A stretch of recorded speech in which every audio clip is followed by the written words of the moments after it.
इसको छोड़ो।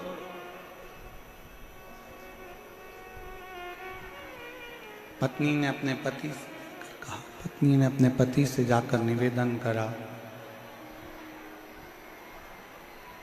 पति से जाकर विनय करा कि देखो ये जहाज पानी में डूबने वाला है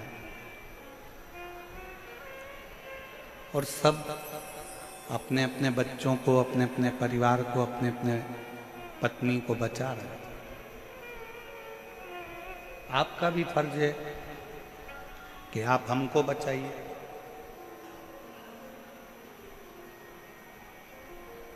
पति समुद्र की लहरों का आनंद ले रहा था।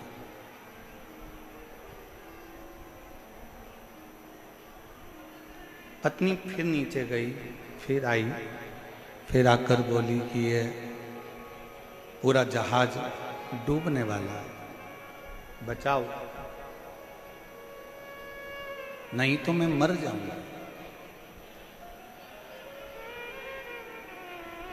पति ने जेब में से बंदूक निकाली और बंदूक निकालकर पत्नी के सिर पर रखी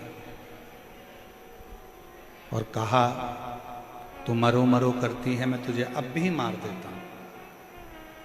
एक क्षण की देरी नहीं होगी और तेरे प्राण छूट जाएंगे। पत्नी मुस्कुरा रही है, हंस रही है। पति ने पूछा कि तेरे सिर पर बंदूक रखी है और तू मरने वाली है और तू हंस रही है, मुस्कुरा रही है।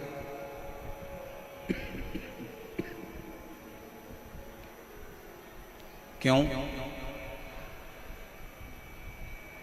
पत्नी ने कहा कि मैं जानती हूं कि तुम मेरे पति हो और तुम मेरे पति हो तो तुम मुझे मार नहीं सकते। सिर पर बंदूक रखी है, खटका दबने वाला है और पत्नी कहती है कि मैं जानती हूं कि तुम मुझे मार नहीं सकते। पति कहता है जितना भरोसा तुझे अपने पति पर है, पति कहता है उतना भरोसा मुझे मेरे विश्वनाथ पर है कि वो मुझे डूबने नहीं दे सकते। और शंभु शरणे मांगू घड़ी रे, दुख काटो दया करी दर्शन आपो। एक विश्वास के साथ, एक भरोसे के साथ, एक दृढ़ता के साथ जब हम भगवान का भजन करते हैं तो उस समय पर यह ना सोचें कि भगवान हमारे सामने नहीं है, ईश्वर हमारे सामने नहीं है।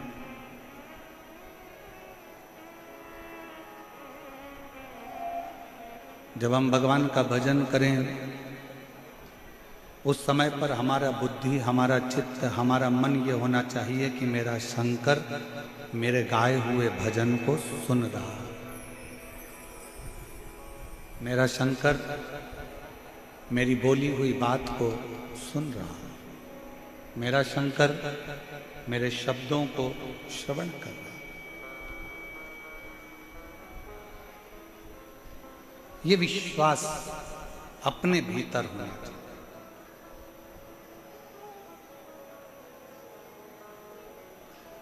एक दीप लगाते हो ना मंदिर में, भगवान के मंदिर में जाते हो, शंकर जी के मंदिर में दीप लगाने के लिए जाते हो, पशुपतिनाथ का व्रत करते हो और मंदिर में दिया लगाने के लिए जाते हो। 5 दिए मंदिर में प्रज्वलित करते हो, 1 दिया घर के दरवाजे पर सीधे हाथ में प्रज्वलित करते हो, घर के द्वार के सीधे हाथ।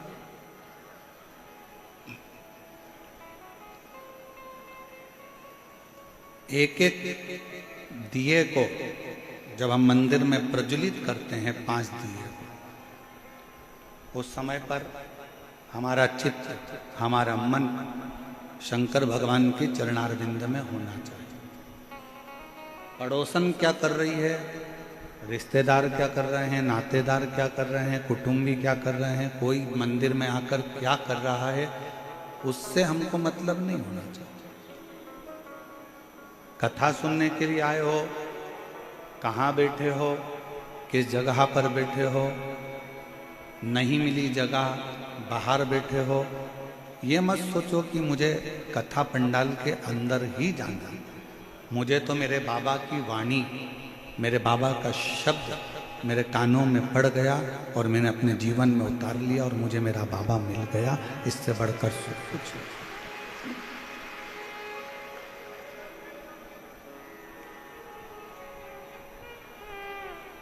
एक प्रथम भक्ति संतन कर संगा और दूसरी रति मम कथा प्रसंग। पहले नंबर की भक्ति ही यही है कि सत्संग किया जाए, संतों का सानिध्य किया जाए, भगवान की विरल भक्ति को धारण किया जाए।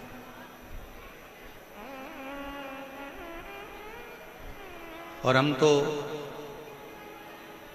जयपुर का इस विद्याधर नगर स्टेडियम को देखकर आज हम पूरे जयपुर और जयपुर के आसपास के क्षेत्रवासियों से निवेदन करना चाहेंगे कि पंडाल में और पंडाल के आसपास में जगह नहीं है, कृपया आप लोग अपने घर से ऑनलाइन शिव पुराण की कथा को, ईसर गोरा कथा को श्रवण करें। प्रशासन बहुत अच्छी तरह से कार्यक्रम को संभाल रहा है, ऐसा नहीं है कि प्रशासन नहीं संभाल रहा। समिति बहुत अच्छी तरह से संभाल रही है, पर आप सब जानते हैं कि 10 लोगों के मेहमान की व्यवस्था करी जाए और 150 आ जाए तो थोड़ी सी व्यवस्था गड़बड़ा जाती है। इसलिए जितने लोग बाहर से आने वाले हैं और जितने लोग जयपुर के हैं, हम उनसे कहेंगे अपने अपने घर में मोबाइल चालू कर लो, लाइव आस्था चैनल चालू कर लो, आसन लगाओ। जैसे आप इस विद्याधर नगर स्टेडियम में कथा सुनते हो, वैसे ही अपने घर पर बैठकर बाबा की कथा का रस तत्व ग्रहण करो, जिससे तुम्हें उस कथा का आनंद अपने आप प्राप्त।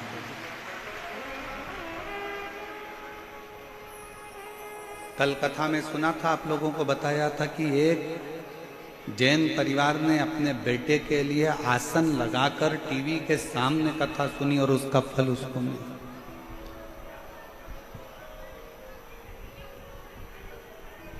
स्टेडियम की भी एक कैपेसिटी होती है और उस स्टेडियम के आसपास की भी एक कैपेसिटी होती है, पर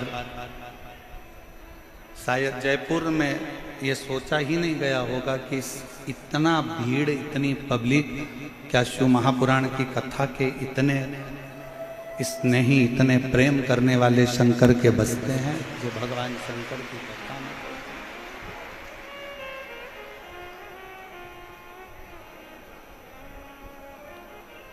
एक भरोसा शिव के प्रति।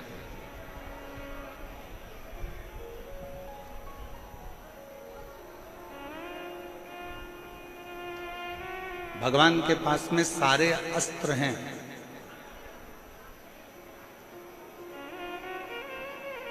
भगवान के पास में सारे शस्त्र हैं। ऐसा कोई अस्त्र और शस्त्र नहीं है जो मेरे भगवान के पास में नहीं। पर उन अस्त्र शस्त्र को पाने के लिए जैसे राम जी ने तप करा तो उनको पाशुपत्य अस्त्र मिल गया था, भगवान कृष्ण ने तप करा तो उनको पाशुपत्य अस्त्र मिल गया था। आप और हम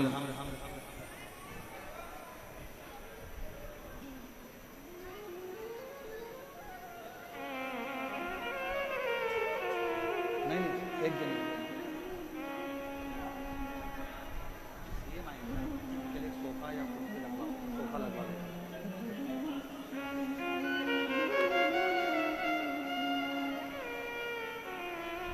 अस्त्र और शस्त्र भगवान के पास में है,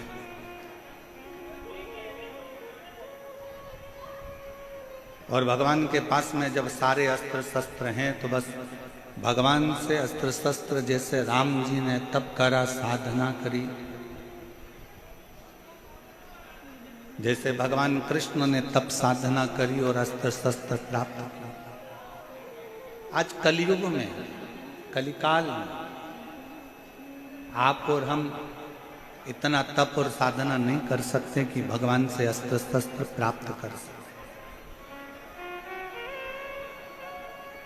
सतयुग में तप साधना से, आराधना से, यज्ञ से, त्रेता में, द्वापर में अस्त्र शस्त्र प्राप्त करे जा सकते थे, पर कलयुग केवल एक ऐसा है, इसमें आप भगवान से अस्त्र शस्त्र भले प्राप्त ना कर सकें, पर अगर दिल से भगवान की अगर भक्ति करोगे तो अस्त्र शस्त्र मिले कि ना मिले उसकी गारंटी नहीं, पर दिल से अगर शिव की भक्ति करी तो एक दिन महादेव जरूर प्राप्त हो। एक दिन भगवान जरूर मिले, एक दिन भगवान जरूर प्राप्त हो।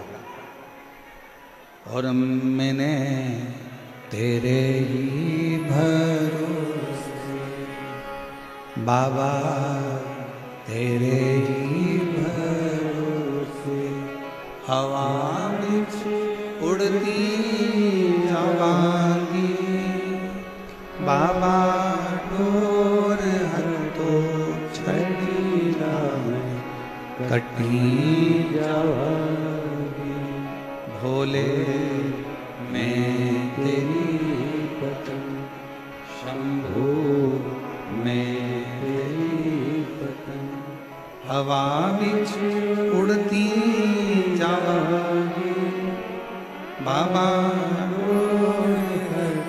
हमारे बीच में पूर्व सांसद श्री रामचरण बोहरा जी पधारे हैं, एक बार जोरदार ताली बजाकर उनका स्वागत।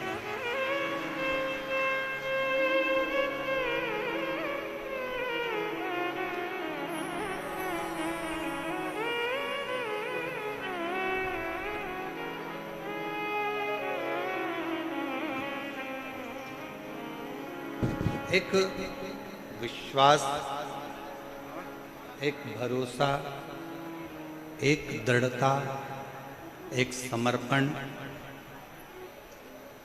हम ये नहीं कहेंगे कि आपको कोई शस्त्र भगवान दे देगा या कोई अस्त्र भगवान दे देगा। महाभारत टीवी पर किस किस ने देखी है? हाथ उठाओ जरा, जिन्होंने महाभारत देखी हो टीवी पर। भगवान कृष्ण ने क्या करा? भगवान कृष्ण ने अपनी जितनी सेना थी वो कौरव को भी दे दी और पांडव को भी दे दी। पांडव को तो कुछ मिला नहीं था, केवल कृष्ण ही मिले थे। जितनी सेना थी सारी की सारी सेना कौरवों को दे दी, कौरव को दे दी। और पूरी सेना जब कौरवों को प्राप्त हो गई,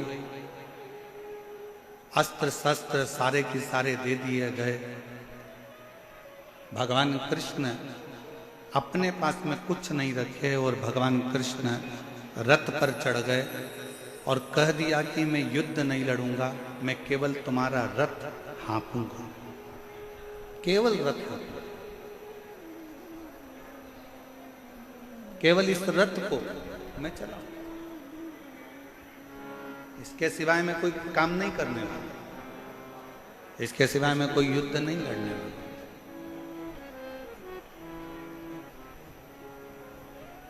भगवान का काम यही है। भगवान कभी नहीं कहता कि मैं तुम्हें सोना निकाल कर दे दूंगा, भगवान कभी नहीं कहता कि मैं तुम्हारे बहुत सारा धन निकाल कर दे दूंगा, भगवान कभी नहीं कहता कि मैं तुम्हें संपदा ला कर दे दूंगा। और दुनिया में कोई ऐसा बाबा पैदा नहीं हुआ, दुनिया में कोई ऐसा महाराज पैदा नहीं हुआ तुम्हें गड़ा हुआ धन निकाल कर दे देगा। भगवान कृष्ण गीता में वर्णन कर दिए अर्जुन से कि अर्जुन युद्ध तुझे लड़ना है, कर्म तुझे करना है, मैं केवल मार्गदर्शन करूंगा। और यह पक्का है अगर तू मेरे मार्गदर्शन पर चलेगा तो इन कौरवों के युद्ध में तुझे विजय प्राप्त करा कर रहा हूं।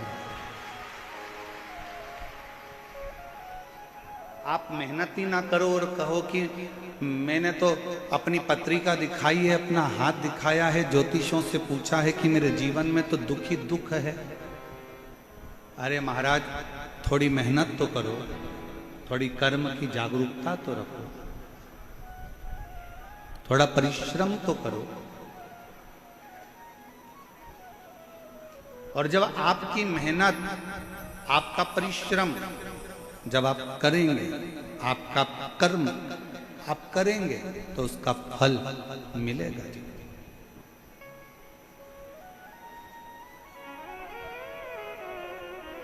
आप मेहनत ही ना करो और सोचो कि मेरी दुकान चलती रहे, और दुकान 10 बजे खोल रहे हो, 12 बजे खोल रहे हो, 1 बजे खोल रहे हो, शाम को 5-6 बजे जल्दी जल्दी के चक्कर में विराम दे रहे हो।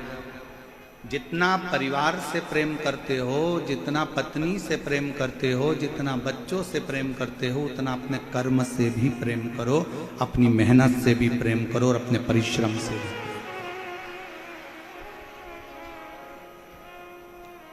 भगवान विष्णु, भगवान नारायण का दर्शन आप करेंगे, भगवान ब्रह्मा जी का दर्शन आप करेंगे, भगवान राम जी का दर्शन आप करेंगे, भगवान कृष्ण का दर्शन आप करेंगे, भगवान शंकर का आप दर्शन करेंगे। सारे देवताओं के दर्शन को उठाकर देखिएगा, ब्रह्मा जी कमल के पुष्प के ऊपर बैठे हैं। ब्रह्मा जी कमल के पुष्प पर बैठे, भगवान विष्णु शेषनाग की सैया पर विश्राम कर रहे। पर केवल एक भगवान देव अधिदेव महादेव को ना तो आप सिंहासन पर बैठे हुए देखोगे, ना कभी शंकर भगवान को आप राज सिंहासन पर बैठे देखोगे, ना आप कभी शंकर भगवान को मखमल के कालीन पर बैठे देखोगे, ना भगवान शंकर को आप कभी कोई सैया पर बैठे हुए देखोगे, कभी ना भगवान शंकर को किसी कोमल वस्तु पर बैठे हुए देखोगे। भगवान शंकर को हमेशा कैलाश पर बैठे हुए देखोगे, या मंदिर में शिवलिंग के रूप में, पाषाण के रूप में आप विराजमान देखो। वहां ना कोई सैया है, वहां ना कोई कमल का पुष्प है, ना वहां कोई कोमल वस्तु है। शंकर भगवान पर्वत पर, कैलाश पर बैठे हुए हैं, और वहां ना कोई कोमलता है, ना कोई कम्मल है, ना कोई गदी है, ना कोई तकिया है, ना कोई मखमल है। मेरा शंकर भगवान उस पाषाण पर, उस पत्थर पर, उस कैलाश पर्वत के एक टुकड़े पर बैठे हुए। क्यों? भगवान शंकर की कथा कहती है कि भगवान शंकर ये दिखाना चाहते हैं कि कर्म के प्रति जागरूक रहना। ये दुनिया बड़ी कठोर है, और इस कठोर दुनिया में आपको केवल आगे बढ़ते जाना है। यहाँ विश्राम का समय नहीं है, यहाँ कर्म की लगनता में आगे।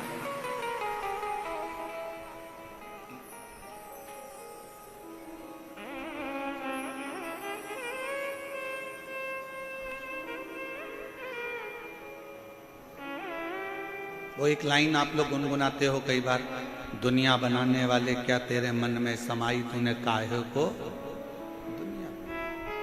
किस लिए? आपका और हमारा जन्म क्यों हुआ? आप और हम क्यों पैदा हुए? आप और हमारे जन्म का कारण क्या? आप और हमारे जन्म का केवल एक कारण है कि पूर्व में जो हमने कर्म करा है उसका भोग भोगना,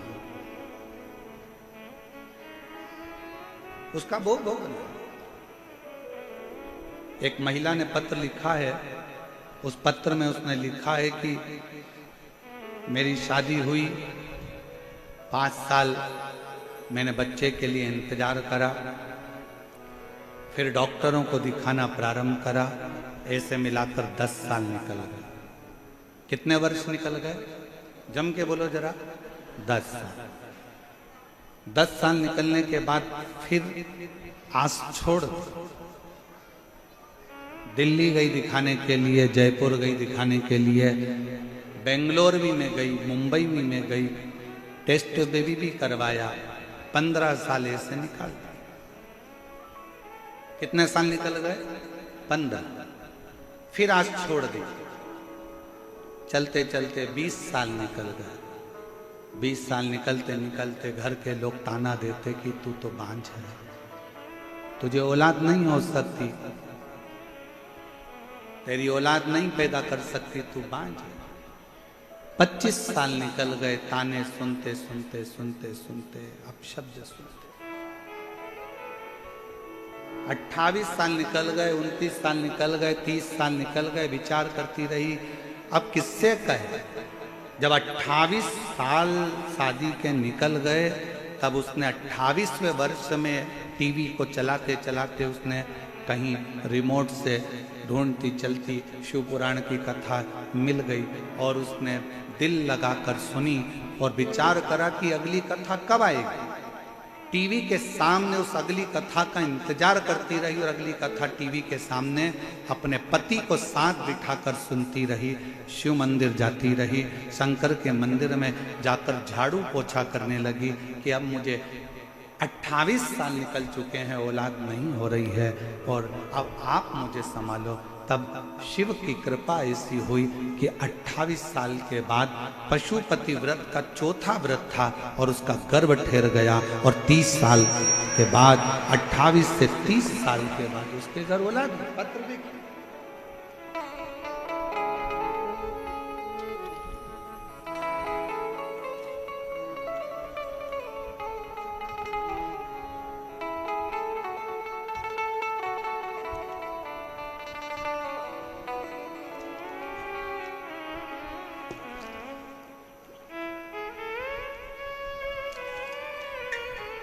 मेरा नाम अलका गुप्ता है, पति का नाम दयाराम गुप्ता है।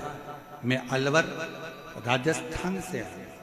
कहीं बैठी हो तो हाथ हिला सकती हैं, कहीं बैठी हो तो हाथ हिला सकती हैं। और अगर आई हो बच्चे को लेकर तो आ सकती। मेरे बाबा, मैं क्या वर्णन करूं शिव महापुराण की कथा का। जब सारे रास्ते बंद हो गए, 28 साल निकल गए, तब कौन आस करेगा कि औलाद भी हो सकती है। पर मेरे बाबा की कृपा से पहली बार मैंने टीवी को बदलते बदलते आपकी कथा को सुन लिया। कथा सुनकर मंदिर जाना प्रारंभ कर दिया, झाड़ू लगाती, पोछा लगाती। आपने ऑनलाइन पार्थिव शिवलिंग का पूजन कराया, वो करा, पशुपति व्रत करा और पशुपति व्रत का ऐसा प्रभाव बना कि बाबा पशुपति नाथ ने मुझे जून 2024 में 5वां ही पशुपति व्रत हुआ था और बाबा की कृपा से मुझे पुत्र रत्न की प्राप्ति 28 साल 28 वर्ष। अब विश्वास, भरोसा, दृढ़ता, आपकी भक्ति, दो चीजें मूल है कि विश्वास और एक भक्ति, दो मूल।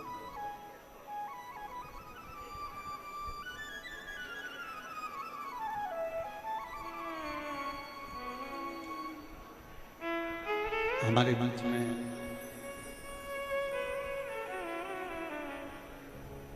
माननीय विधायक महोदय जी भी और साथ में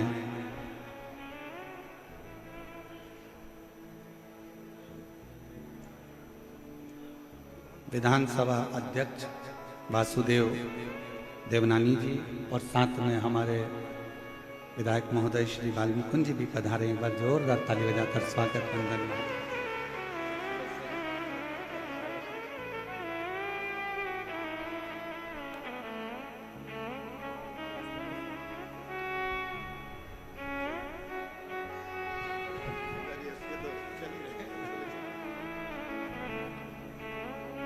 एक बार जोरदार ताली बजाएं।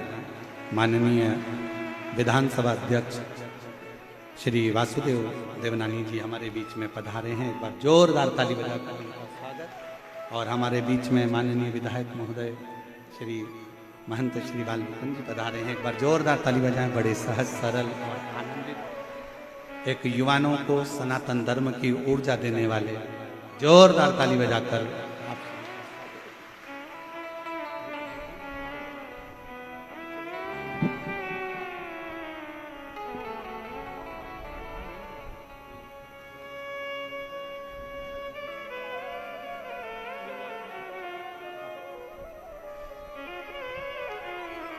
और शंभो शरणे पड़ी मांगो घड़ी घड़ी दुख काटो दया करी दर्शन आपो शंभो शरणे पड़ी मांगो दुख काटो दया करी दर्शन आपो। शिव कथा कर रही है। एक विश्वास और एक भक्ति, दोनों। कितनी भी भक्ति कर लो, अगर विश्वास नहीं है ना तो उस भक्ति का कोई फल नहीं।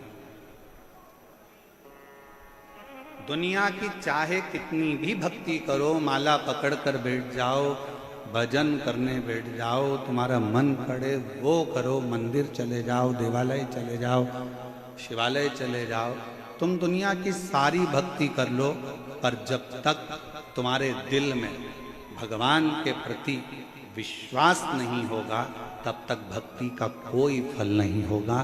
पहले नंबर पर है विश्वास। सबसे पहले नंबर पर है आपका विश्वास, आपका भरोसा, आपका विश्वास। अब कितना विश्वास आप परमात्मा पर करते हो ये आपके ऊपर निर्भर करता है।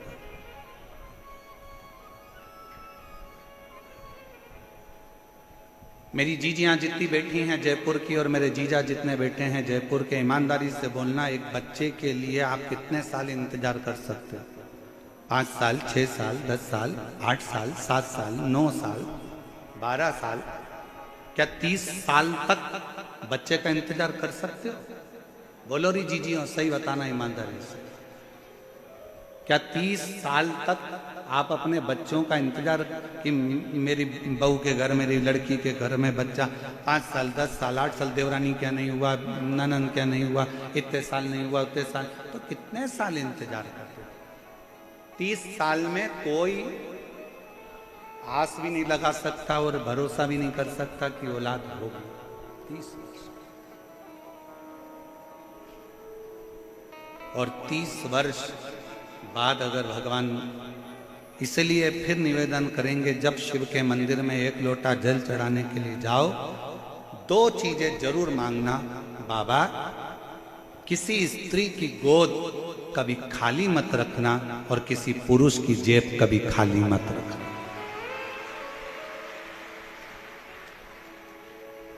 ना स्त्री की गोद खाली हो, ना पुरुष की जेब खाली हो। स्त्री की गोद खाली रहती है तो उसको ताना दे देकर मारा जाता है। घर में लड़की का जन्म हो जाता है तो लोग ताना दे देते हैं। अभी तो पढ़ा लिखा जमाना है तो लोग ताना दे देते हैं कि लड़की हैं, 2 लड़की हैं, 3 लड़की हैं, लड़का नहीं है, ये नहीं है। इतना ताना सुना जाता है, इतना ताना सुना जाता है जिसका वर्णन नहीं। और देखा जाए, लड़का भाग्य से होता है और लड़की सौभाग्य से होती है। भाग्य का 100 गुना करो तब बेटी। भाग्य को 100 गुना कर दिया जाए तब बेटी का जन्म होता है। और बेटी का जन्म जब होए ना, सबसे ज्यादा खुशियां मनाना जी, बहुत खुशी। कितनी सुंदर शिव महापुराण की कथा कर रही है, जरा ध्यान करना। भगवान शंकर के घर में गणेश जी महाराज भी थे, भगवान शंकर के घर में षडानंद कार्तिकेय भी थे। पर जब भगवान शंकर अपनी लड़की का जब कन्यादान कर रहे थे, अभी आप लोग 11 मई से 17 मई तक गुमला झारखंड से शिव महापुराण की कथा जो 2 बजे से 5 बजे तक सुनोगे ना, उसमें आप कथा में सुनोगे शंकर भगवान ने अपनी 6 लड़कियों की जब शादी करी, जया, विषहरा, शामरीबारी, दौतली, देव, अशोक सुंदरी, भगवान शंकर ने जब अपनी 6 बेटियों की शादी करी तो कन्यादान में क्या दिया? शंकर भगवान ने जब अपनी बेटियों की शादी करी, कन्यादान। एक साधारण पिता अपनी बेटी के विवाह में क्या दे सकता? मैं निवेदन करूं, जितने श्रोता भाई बहन अगर आस्था चैनल पर इस कथा को सुन रहे हैं, यूट्यूब फेसबुक पर सुन रहे हैं, और आप सब पंडाल में बैठकर जयपुर की इस पावन प्रांगण में अगर सुन रहे हो, तो गुमला झारखंड में जो 11 मई से 17 मई तक कथा होने वाली है 2 बजे से 5 बजे तक, उसमें प्रत्येक बेटी उस कथा को जरूर सुनना, क्योंकि आप भी शंकर भगवान की बेटी हो। जब वो 6 बेटी का विवाह कर सकते हैं तो आप का भी कर सकते हैं। वो 6 बेटी के दामादों को निभा सकते हैं, 6 बेटी के परिवार को निभा सकते हैं, तो आपके परिवार को भी निभा सकते हैं। उस कथा का स्मरण करें, उसको समझिए।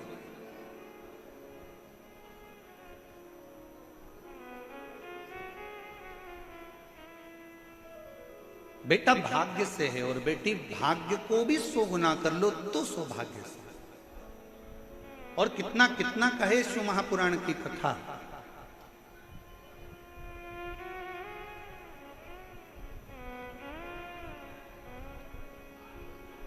बिंदु के प्राण छूट गए थे, गलत कर्म करते करते मरा था, इसलिए प्रेत की योनि में चले गया।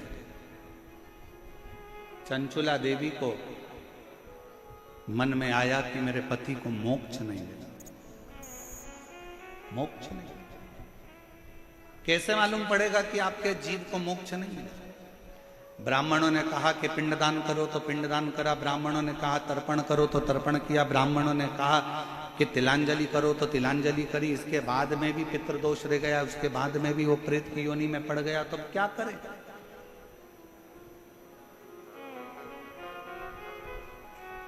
इसलिए सारी समस्या का हल जम के बोलो जरा, 1 लोटा जल। बोल बम का नारा है, श्री शिवाय नमस्ते। इसलिए 1 लोटे जल की महत्वता कही है। पति के लिए तिलांजलि कर दी, पति के लिए तर्पण कर दिया, पति के लिए सारा कार्य कर दिया। तुमने भी अपने पूर्वजों के लिए, अपने पितरों के लिए कितना कितना करा। ऐसा कोई नहीं है जिसने नहीं करा। कोई ने ब्राह्मण का भोजन कराया, कोई ने कुछ कराया, कोई ने कुछ कराया। उसके बाद भी अपनी पत्रिका लेकर जाओ, हाथ दिखाने जाओ तो भी लोग कह देंगे पितृ दोष है, इसलिए तकलीफ भोग रहे हो। फिर भी लोग कह देंगे कि पितृ दोष है इसलिए कष्ट भोग रहे।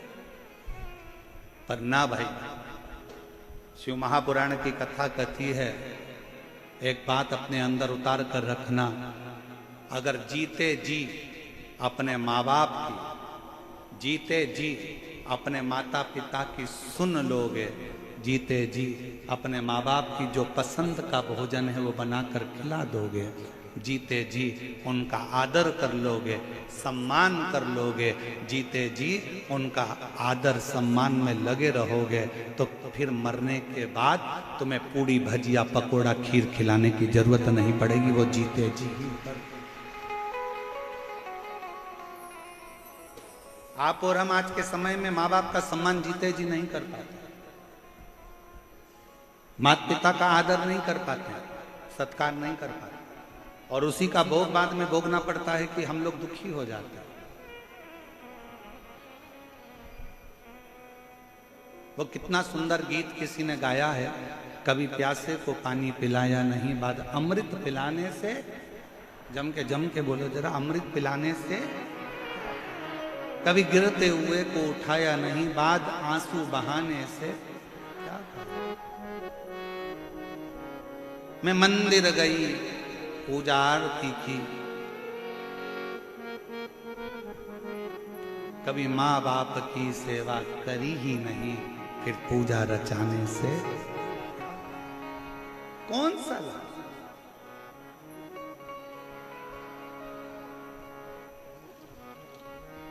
और जो एक धर्म पत्नी का फर्ज है, एक धर्म पत्नी का जो कार्य था वो धर्म पत्नी ने करा। चंचूला ने अपने पति के लिए, बिंदु के लिए जो कर सकती थी सब करा। उसके बाद भी उसका पति प्रेत की योनि से नहीं छूटा। उसके बाद भी नहीं छूट पाया।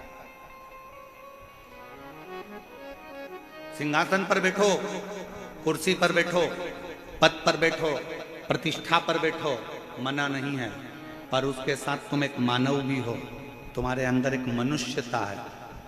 जब पद, प्रतिष्ठा, कुर्सी, सिंहासन जब हमारा चले जाता है, एक सरकारी नौकरी करने वाला भी एक दिन जब रिटायर हो जाता है, और वो सरकारी नौकरी करने वाला जब ऑफिस में अपनी कुर्सी पर जाकर बैठता है तो लोग मना कर देते हैं, अब तुम रिटायर हो गए हो, चलो यहाँ से, अब तुम्हारी नहीं चलेगी। जब तक तुम्हारा सिग्नेचर काम कर रहा है, जब तक तुम्हारे पास में कुर्सी है, सिंहासन है, पद है, प्रतिष्ठा है, उसका सदुपयोग करो।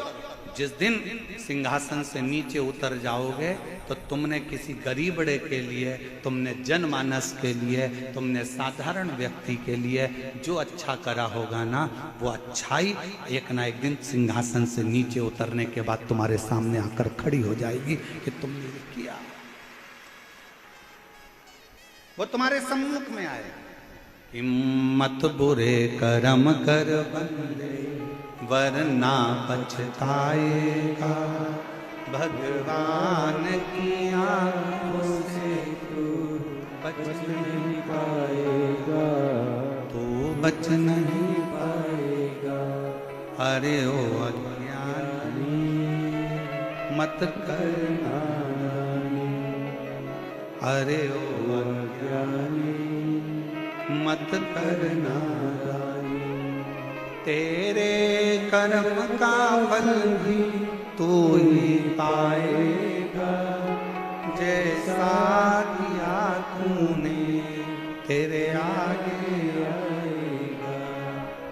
मत बुरे कर्म कर बंदे, वरना पछताएगा, भगवान की आंखों से तू बच नहीं पाएगा, तू बच नहीं पाएगा। सबसे पहले आप मानव हो, आप मनुष्य हो। दिया किसने? आपकी लगन ने, आपकी मेहनत ने, आपके परिश्रम ने, आपके कर्म ने आपको सिंहासन पर ले जाकर बिठा दिया। आपकी लगनता ने बिठाया है, आपके परिश्रम ने बिठाया। कल कथा में एक बात कही थी, भेरू नाम के बहुत सारे लड़के होंगे, लीलाबाई नाम की बहुत सारी महिलाएं होंगी, एक ही दिन जन्मे होंगे, एक ही वार को जन्मे होंगे, एक ही तिथि को जन्मे होंगे, एक ही समय में जन्मे होंगे। भारत की भूमि पर ही क्या, पूरे विदेश में एक घड़ी में, एक पल में लाखों बच्चे, हजारों बच्चे एक दिन में जन्म लेते हैं। पर ईमानदारी से बोलो, सबका भाग्य एक जैसा होता है क्या? जम के बोलो जरा। नहीं, एक जैसे नाम वाले ढेर होंगे, एक जैसे नाम वाले बहुत होंगे, पर सबका भाग्य उसी समय पर जन्मा था तो इसको भी फिर ऊंचे सिंहासन पर बैठना था। मालूम पड़ा उसी पल, उसी घड़ी, उसी क्षण में जन्मा है जिस समय पर तुम जन्मे हो। उसके बाद तुम सिंहासन पर बैठे हो, वो धक्के खा रहा है, वो झोपड़े में पड़ा है, वो कहीं छोटा मोटा काम कर कर अपनी जिंदगी जी रहा है। क्यों? पूछो किसी से कि वो सिंहासन पर बैठ गया जो सोमवार को जन्मा, 12 बजे जन्मा, वो भी 12 बजे जन्मा, वो भी सोमवार को जन्मा, वो भी 3 तारीख को, वो भी 3 तारीख को, वो भी नक्षत्र में, वो भी नक्षत्र में, वो भी घड़ी में, वो भी घड़ी में, सब एक साथ जन्मे। तो फिर एक सिंहासन पर बैठ गया और एक धक्के खा रहा है। उसका कारण क्या है? अर्थात शास्त्र कहता है समय नहीं, तुम्हारा पूर्व का किया गया कर्म तुम्हें सिंहासन पर पहुंचाया है, और तुम्हारा पूर्व का किया गया कर्म तुम्हें नीचे लाकर छोड़। नाम एक जैसा है, समय एक जैसा है, घड़ी एक जैसी है, पल एक जैसा है, सब कुछ एक जैसा है, पर आपका कर्म, कर्म मूल है।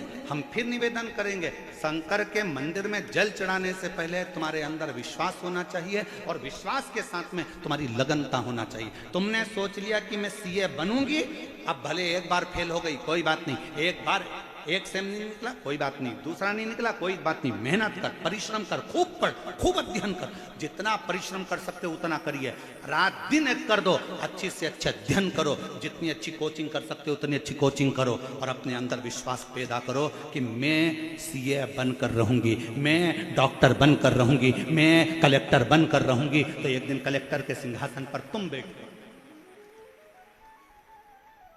अब तुम अंदर से टूट गए, मैं मम्मी मेरा एक सेम नहीं निकला, अब मैं एग्जाम नहीं दूंगी। क्यों नहीं दोगी? करो मेहनत,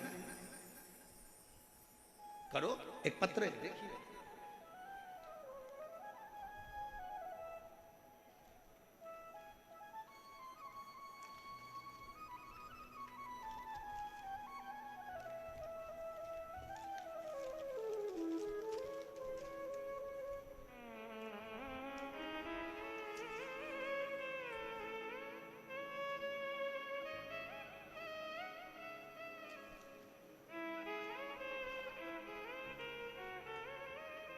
मेरा नाम हेमवती, पत्नी श्री शेर सिंह, राजस्थान भरतपुर से हूँ। मेरा मोबाइल नंबर ये है, पत्र को एलईडी पर पढ़ सकते हो, आस्था चैनल पर भी पत्र को पढ़ सकते हो। मेरा नाम ये है, मेरा मोबाइल नंबर ये है। एक लोटे जल का मैं क्या वर्णन करूँ गुरुदेव, पूरे विश्वास के साथ कहती हूँ, पंडाल में बैठकर कथा सुनने का क्या फल है। कोई मुझसे पूछे, गुरुजी मैंने पहली कथा कोसी में सुनी, दूसरी कथा 2024 में सीहोर में सुनी। सीहोर अपने बेटे को लेकर गई थी। मेरे 2 बेटे हैं, दोनों की नौकरी नहीं थी, दोनों हताश होकर पड़ गए थे। दोनों के मन में आ गया था कि हम गवर्नमेंट जॉब नहीं कर सकते, हमारी सरकारी नौकरी नहीं लग सकती। मैंने अपने बेटों से कहा, सीहोर वाला महाराज कहता है मेहनत को 4 गुना कर दो, संघर्ष 4 गुना कर दो, परिश्रम 4 गुना कर दो, रात दिन एक कर दो, और आखिरी में एक बेलपत्र शिव को शहद लगाकर चढ़ाओ, परिश्रम का फल जरूर मिलेगा। मंदिर जाओ, एक लोटा जल चढ़ाओ। मेरे दोनों बेटों ने मंदिर जाना प्रारंभ करा, पढ़ना अध्ययन करना प्रारंभ करा, एग्जाम देने के लिए उन्हें अप्लाई करा। आज बाबा के इस प्रांगण में बैठकर छाती ठोक कर कहती हूँ, मेरे दोनों बेटों का गवर्नमेंट जॉब में सिलेक्शन हो गया। मैं दोनों को यहाँ साधुता देती हूँ। मेरा पहला बेटा, मेरे बड़े बेटे का सिलेक्शन राजस्थान पुलिस में हो गया, और दूसरे बेटे का सिलेक्शन CISF में हो गया। मैं दोनों के लिए यहाँ प्रणाम करने, धन्यवाद देने के लिए। आपका विश्वास क्या कहता है? आपका परिश्रम मूल है, आपकी मेहनत मूल है।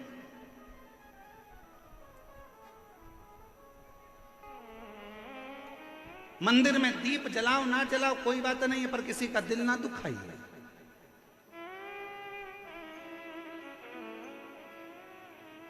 आज हमने कथा में शुरू में क्या कहा आप लोगों को कि अगर पंडाल में जगह नहीं है, प्रशासन अपना कार्य कर रहा है, बहुत अच्छे तरह से संभाल रहा है, समिति भी बहुत अच्छे तरह से संभाल रही है, पर घर में 50 लोगों की व्यवस्था हो और 150-200 आ जाएं तो व्यवस्था गड़बड़ा जाती है। इसलिए निवेदन है, जितने लोग बाहर से आने वाले हैं और जितने लोग कथा के माध्यम से, कथा टीवी के माध्यम से कथा सुन रहे हैं या सोशल मीडिया से सुन रहे हैं, मैं जितने सोशल मीडिया वाले उनसे भी कहूँगा, आप न्यूज़ में डाल दीजिए कि अपने अपने घर में रहकर ऑनलाइन आस्था चैनल पर कथा का रसपान करिए, जिससे अपने जयपुर में ये 7 दिन की कथा पूर्ण आनंद के साथ पूरी हो और ईश्वर गोरा कथा का लाभ सब ले, उसको श्रवण करिए।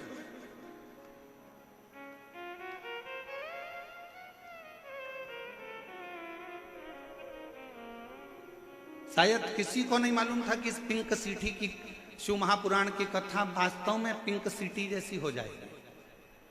किसको मालूम कि इतना जन समुदाय, इतना अपार समुद्र शिव भक्तों का पहुंच जाएगा। लिए वेद ताने ताने, शायद ये नजारा आपको कहीं देखने को नहीं मिला होगा जो शिव महापुराण की कथा में देखने को मिला। अपने अपने घर से श्रवण करो, ऑनलाइन श्रवण करो, आस्था चैनल पर श्रवण करो, नई जगह उसको सुन। विश्वास, भरोसा, आपकी दृढ़ता और आपके कर्म की लगनता आपको फलीभूत करेगी। कितना भी किसी को हाथ दिखा लेना, उसका नाम काल अधिपति है। समय उसने बनाया है, नक्षत्र उसने बनाया है, घड़ी उसने बनाई है, पल उसने बनाया है, उसका नाम काल अधिपति महाकाल है। महाकाल का मतलब क्या? जिसने काल बनाया। अब फिर निवेदन जो हमने पहले कथा में कहा था आज फिर कह रहे हैं, तुम्हारी घड़ी खराब हो गई, कपड़े वाले की दुकान पे जाके सुधर जाएगी क्या? अरे जम के तो बोलो, उधर से आवाज आना चाहिए, सुधर जाएगी? नहीं। घड़ी खराब हो गई, बर्तन वाले की दुकान पर ले जाओ, सुधर जाएगी? इधर वाले बोलो जम के जरा, नहीं सुधरेगी। घड़ी को कहां ले जाना पड़ेगा? घड़ी वाले की दुकान पर। और घड़ी वाला है कौन? घड़ी वाला एक ही है जिसने पल, घड़ी, नक्षत्र, समय बनाया, उसका नाम काल अधिपति महाकाल है। शंकर के शरण में जाना चालू कर दो, घड़ी सुधर, समय सुधरेगा, समय सवरेगा। आप शिव के पास जाओ तो सही, आप शंकर के पास एक लोटा हाथ लेकर गए, मेरा भाग्य देखकर बता दो, इस हाथ में एक लोटा जल पकड़ाओ, अपने घर से निकलकर शंकर के मंदिर तक जाओ। जितने कदम चलकर तुम शंकर के मंदिर तक जाओगे, जितने कदम चलकर तुम शिव के दरवाजे तक पहुंचोगे, उतने अश्वमेध यज्ञ अपनी जिंदगी में कर लोगे, उतने पाप अपने जीवन के समाप्त कर लोगे और भगवान के करीब में जाओ। तो पहले आप पहुंचे ही नहीं उसके पास में और मन में सोचे कोई महाराज ऐसा मिल जाए मुझे नीचे से ऐसी भभूति फेंक दो और हंडा निकाल कर देते। अरे महाराज ऐसा जमाने में कहीं का मिल जाए तो सीओर वाले महाराज को भी बता देना, हम भी वहीं पहुंच जाएंगे। फिर यहाँ काहे को मेहनत करने आएंगे? परिश्रम करिए, कर्म करिए, लगनता रखिए, मेहनत करिए। दुनिया में किसी की सामर्थ्यता नहीं है कि आपके भाग्य को कोई पलट दे, उसकी सामर्थ्यता केवल आपके पास में है। आप अपने भाग्य को पलट सकते हो, पलट सकते हो। वो शिव है, वो काल अधिपति शंकर है। अपने भक्तों का दुख वो देख नहीं सकता है, दुख नहीं देख सकता है। इसीलिए तो उसने कथा के पहले दिन पानी गिरा दिया, ठंडा कर दिया, दूसरे दिन भी छाया बना कर रखा, तीसरे दिन भी छाया बना कर रखा। वो शंकर है, मेरे शिव भक्त रोडों पर बैठे हैं, उसके लिए छाया मुझे करना। कौन करेगा? वो शंकर, वो त्रिकालदर्शी, वो कैलाशी, वो अविनाशी, वो त्रिपुंडधारी, वो त्रिशूलधारी, त्रिनेत्रधारी है। उसके आगे सब शून्य है, वही एक मूल है, वही है।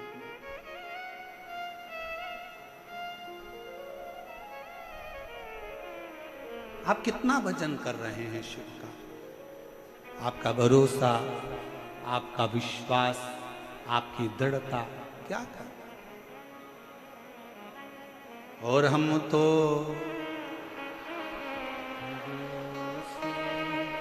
चलते हैं, हम तो बाबा के भरोसे चलते हैं। हे जयपुर की जीजियों, मेरे जयपुर के जीजाओं, मेरी बेटियों, बेटाओं, मेरी माताओं, मेरे भाई, मेरे पिता तुल्य बुजुर्ग, सब बोलो, हम तो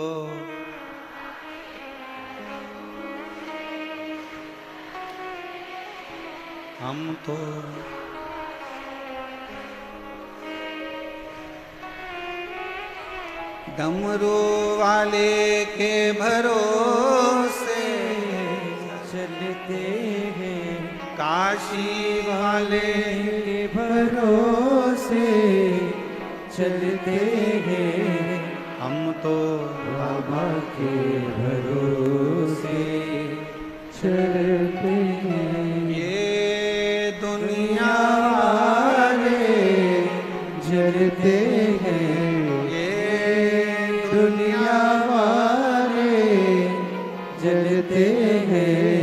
काशी वाले के भरोसे चलते हैं। हम उसके शरणागति में पड़ जाए। चंचुला देवी का चित्त, चंचुला देवी ने सारा अनुष्ठान कर दिया पर पति को प्रेत योनि से मुक्त ना कर पाई, मुक्त ना कर पाई। पूरी सामर्थ्यता चंचुला देवी ने जो बन सका सब कर दिया। आखिरी में गोकर्ण क्षेत्र में चंचुला देवी पहुंच गई। वहां एक बुजुर्ग बैठा हुआ था। कौन था बूढ़ा? ये शिव महापुराण में वर्णन नहीं किया कि बुजुर्ग कौन था, पर चंचुला देवी गोकर्ण क्षेत्र में जब पहुंची, पहुंचकर वहां भ्रमण करती करती गोकर्ण क्षेत्र में उसकी आंख से आंसू ढल गया, नैनों से नीर बह रहा था, आंसू गिर रहे थे। जब आंसू गिरे, एक बुजुर्ग ने उसको इशारा कर कर बुलाया, आवाज दिया, ए बहन, ए जीजी, ए बहना, इधर तो आओ। बुजुर्ग के पास चंचुला देवी पहुंची, हाथ जोड़ निवेदन करा, बाबा जी आपने मुझे बुलाया, बेटी तुम भूखी लगती हो, कुछ भोजन करोगी?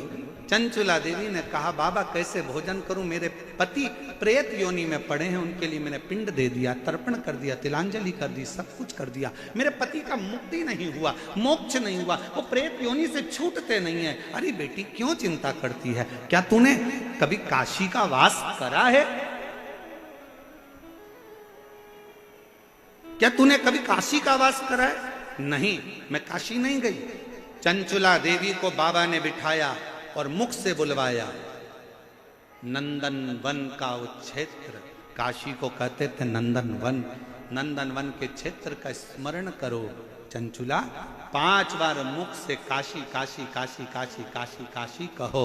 चंचुला ने जैसे काशी कहना प्रारंभ करा, मन में काशी बैठ गई और मन में आया कि अब मैं तुरंत यहाँ से काशी जाऊंगी। चंचुला बाबा को प्रणाम करी। कौन आया था मार्गदर्शन करने के लिए, कौन बैठा था? अभी कथा में कहा था भगवान कृष्ण ने युद्ध नहीं लड़ा, भगवान कृष्ण ने सारे शस्त्र दे दिए, सारी सेना दे दी, मैं युद्ध नहीं लड़ूंगा, याद रखना मैं केवल मार्गदर्शन करूंगा। और शंकर रूपी गुरु होता ही ऐसा है, वो केवल मार्गदर्शन कर कर तुम्हें मंजिल तक पहुंचा देता है, उन्नति की ओर बढ़ा देता है।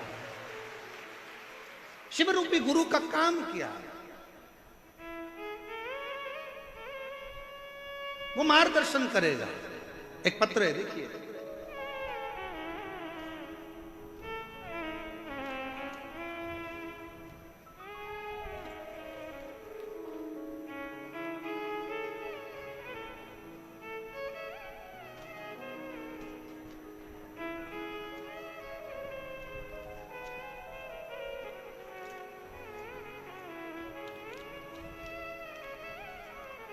लीला ददीच, पति का नाम पूनम चंद ददीच। कहीं बैठे हो तो हाथ हिला सकते हैं। मोबाइल नंबर मेरा ये है, जालरा तालाब, भाटीपुरा, मकराना, कुचामन, डीडवाना से आई हूँ, डीडवाना से यहाँ पहुँची। और इसी कथा के पंडाल में एक कोई शिव भक्त जिसके बहुत दिनों से कोई काम था, नहीं हुआ था, वो भी अजमेर से पैदल चलकर 150 किलोमीटर दूर से यहाँ पहुँचा है। हम उसका पत्र तो इन पत्रों में कहीं फंसा हुआ है, पर वो यहाँ कहीं भी बैठा है, हम उसको बुलाएंगे कथा के विराम पर जरूर। गुरुजी मेरे पास कोई शब्द नहीं है, मेरा बेटा 13 साल का है, 2022 में उसके गले में गठान हो गई जिसका नाम शुभम ददीच है। उस गठान के इलाज के लिए हम बहुत सारे डॉक्टरों के पास गए, लेकिन हम सब जाते थे, वह डॉक्टर उसको देखकर ऑपरेशन का बोलते थे। फिर मेरी बहन ने बताया कि सीहोर वाला महाराज टीवी पर कथा करता है, आस्था चैनल पर शिव पुराण आती है, आसन लगाकर अगर सुनी जाए और शिव जी पर 1 लोटा जल चढ़ाने का बोलता है, वही जल का आचमन करने का बोलता है। पहले कथा सुनो, बेटे को कथा सुनाई। डॉक्टर ने कह दिया इसका ऑपरेशन करना जरूरी है, गठान निकलेगी, वो जांच के लिए जाएगी दिल्ली या मुंबई, मालूम पड़ेगा कि इसमें क्या है। और डॉक्टर ने शंका बता दी थी कि इसको कौन सी बीमारी हो सकती है। हम लोग घबरा गए, 13 साल का बेटा है, कैसे क्या करें। तब हमने पहली बार अपनी बहन के कहने पर शिव जी पर जल चढ़ाना प्रारंभ करा। आपकी कथा आस्था चैनल पर आती है, मेरे बच्चे को सुनाना प्रारंभ करी। बेटे ने खेलना बंद कर दिया, 13 साल का लड़का खेलने नहीं जाता, आसन लगाकर कथा सुनता। मम्मी खाना निगलने में बहुत दर्द होता था, बच्चे को पानी निगल नहीं पाता था, बेटा गले में अड़ जाता था, रोता था, चिल्लाता था। शुभम बेटा मेरा हमेशा चिल्लाता, मम्मी खाते नहीं बनता, पानी निगलते नहीं बनता, मेरा गला तकलीफ दे रहा है। ऑपरेशन की तारीख नजदीक में आए, बाबा का भरोसा कर कर शिव जी के मंदिर में बेटे को ले जाती, जल चढ़ाती, बेटे से कहती झाड़ू लगा, पोछा लगा, जल चढ़ा हुआ नंदी के पास बैठकर पी। मेरे बच्चे शुभम ने नंदी के पास बैठकर जल पीना प्रारंभ करा, चढ़ी हुई बेलपत्र को खाना प्रारंभ करा। पहले तो उसके मुंह में छाले आ गए, फिर दूसरी बार में उसको दर्द होने लगा, जलन होने लगी, और तीसरी बार में एक दिन चिल्लाकर कहा माँ बहुत दर्द हो रहा है। जानकर फिर जल वापिस पिया, और फिर धीरे धीरे जब दर्द समाप्त हुआ, डॉक्टर को दिखाने जयपुर आए। डॉक्टर ने कह दिया इसको ऑपरेशन की जरूरत नहीं है, इसके गले में जो गठान थी वो पूरी गल चुकी है, इसके गले में जो गांठ थी वो पूरी गल चुकी है, अब इसको ऑपरेशन की जरूरत नहीं है। शिव तत्व किसको कहते हैं? आपका विश्वास मूल है, सर्वप्रथम है आपका भरोसा। आज यहां किसके भरोसे पर आए? सीहोर वाले महाराज के भरोसे पर, समिति के भरोसे पर, किसी दूसरे के भरोसे पर नहीं। यहां कथा सुनने के लिए उस देवाधिदेव महादेव के भरोसे पर आए हो कि मेरा शंकर है। उसकी आश्रितता, उसका भरोसा, और दुनिया पर भरोसा करोगे तो एक दिन टूटने वाला है। मेरे शंकर पर अगर भरोसा करा तो वो छूटने वाला नहीं है। किसी व्यक्ति पर भरोसा नहीं करना। सीहोर वाले महाराज पर तो बिल्कुल भी भरोसा मत करना, रत्ती भर भी मत करो। अब तो उस पे करो जिस पे सीहोर वाला महाराज भी भरोसा करता है, तो भरोसा टूटने वाला नहीं।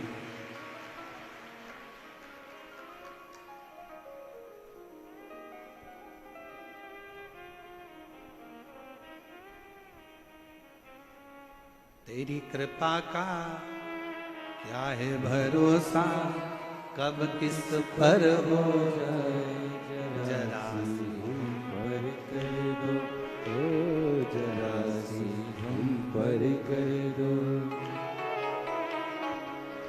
जिस पर भी हो गई। हम गाएंगे नहीं, बैठे बैठे बोलो जरा, तुम्हारी आवाज यहाँ तक आना चाहिए हो। तेरी कृपा का क्या है भरोसा, कब किस पर हो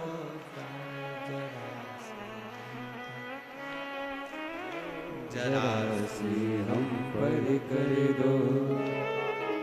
जिस पर भी हो गई तेरी करुणा कृपा वो भव पार हुआ, भव पार हुआ।